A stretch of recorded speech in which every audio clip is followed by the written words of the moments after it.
Time to crack open the sports page with the Orlando Sentinel and FM 96.9 The Game's Mike the Bulldog Bianchi. On JRR. Bulldog Sports Page brought to you by JRR and Bud Light's Thursday Night Football. Will be out tomorrow night, headed up Lake County way. Mount Dora. We'll be there at Beef O'Brady's Taco. Yep, 6 to 8. Ice cold Bud Light specials, JRR and Bud Light prizes. Again, beefs. Mount Dora, 441 right there, North OBT. Starting at 6 tomorrow night. It's before the Eagles and the Texans. What do you say, dog? What about my Phillies? Here we Five go. home runs last night, tied a World Series record. They blow out the cheating Astros 7-0. I've been a Phillies fan since the good old days of Mike Schmidt, Greg Luzinski, Steve Carlton. Remember all the great Phillies of the past? Oh, this is unbelievable. Phillies, by the way, take a 2-1 World Series lead against the cheating Astros. 5 home runs. Unbelievable. You mentioned Mike Schmidt. I always remember him because isn't he the one? Oh, no, that was Brett somebody that did the hemorrhoid commercials. That was Brett, the Kansas City Royals. Yeah. George Brett. George Brett, that was it. I just thought it was ironic that he did hemorrhoid commercials and the whole pine tar thing. Anyway. Just visuals you conjure up. Bad visual. Yeah. Anyway. Also a bad visual last night. The Magic lose to the Oklahoma City Thunder of all teams, 116 to 108. Jalen Suggs did return, but wasn't very impressive. 9 points, 3 of 14 shooting. One of 9 from 3-point range. Magic looked bad last night. They had an 11-point lead in the fourth quarter. They blew that. I mentioned 25 turnovers for the Magic. They're 1-7 now. I fear, guys, that it's going to get to a point where we're going to get to Christmas time, and the Magic are going to be playing any more meaningful games after Christmas. Hey, if they keep this up, continue on the pace they're on, I was going to take it in groups of 10 games. If they win one game per every 10, they'll have 8-point-something wins the whole season. Hopefully that doesn't happen. Hopefully they get healthier, and some of these injured players like Markelle Fultz, Jonathan Isaac, Gary Harris come back. But right now it's not looking good for the Magic. Obviously, Paolo Banchero is something for the future to hope for. But yeah, if it keeps getting this bad, it's going to be time to, you know what? Tank for the big Frenchman, Victor Wembanyama. No, I thought you were going to say you might switch over and start watching Lightning hockey with their 4-3 win over Ottawa. Oh, God.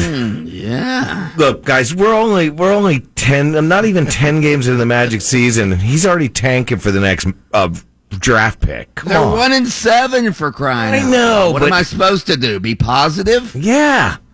Half full. You know who I am positive about? The Tennessee Volunteers and former UCF coach Josh Heupel. He has the Tennessee Volunteers ranked number 1 in the inaugural college football playoff poll this season, which came out last night. Tennessee ranked number 1, Ohio State number 2, Georgia number 3, Clemson number 4. And guess what? Georgia, Tennessee play this Saturday between the hedges in Athens. That's going to be a huge game, a play-in game, if you will, for the college football playoff. So, yeah. Unbelievable what Josh Heupel has done in 2 years at Tennessee. Number 1 offense in the country. Has him ranked number 1 in the country right now. This sort of puts the pressure on Billy Napier, Mario Cristobal, Mike Norvell. Hey, guys, what's taking you guys so long to get your programs up and running, huh? Hey, who do you got in the Tennessee-Georgia game?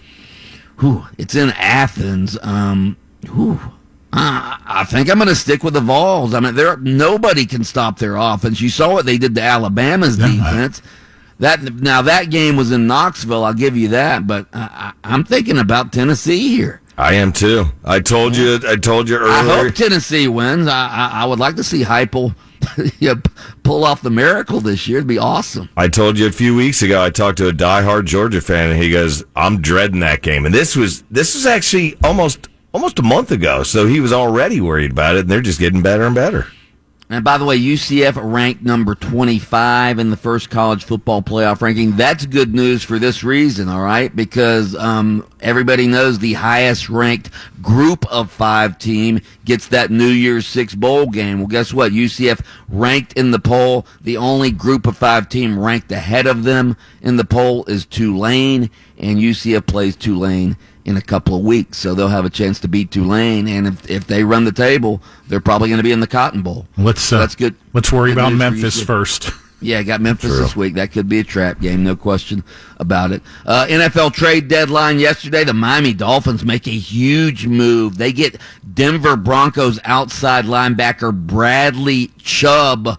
They gave up a 2023 first-round pick to get him, but Bradley Chubb is a great young pass rusher. The Dolphins need help on defense. Obviously, their offense is very dangerous right now. They needed defensive help, so they went out and made a deal. So the Dolphins are all in for this season to try to make a run here, and I love it. I love it. With that trade and giving up that pick, that'll mean now they don't have a first-round pick, remember, because they're penalized for that Brady tampering thing, that they lost that pick for the next draft as well. Yeah, absolutely. But, hey, you can worry about that later. Right now, the Dolphins are worried about making the playoffs and hopefully making a Super Bowl run. I don't know if they're going to catch the Buffalo Bills in that division, but they should be able to be a wild card team this year. And if you're in, you can win. So I love the move that the Dolphins made here. Also, the Jaguars, I don't really get this move, but I guess it's for the future. They acquired suspended Atlanta Falcons receiver Calvin Ridley, who's been suspended all of this year, so the Jaguars get him. They don't give up much to get him.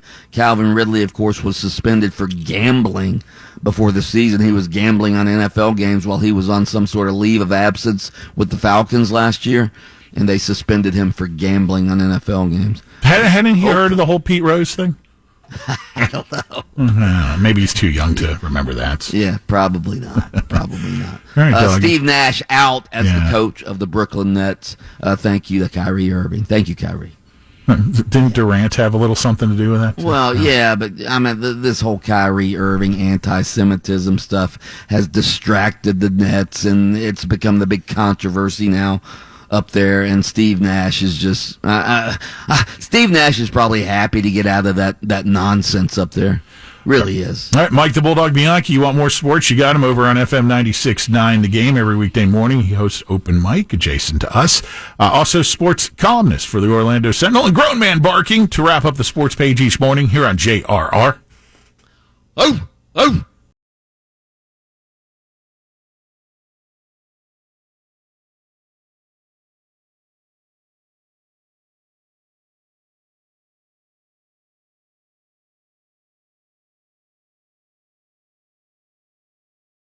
Miss the Lynch and Taco Show this morning? Check out the daily podcast anytime on the iHeartRadio app. Download it for free at WJRR.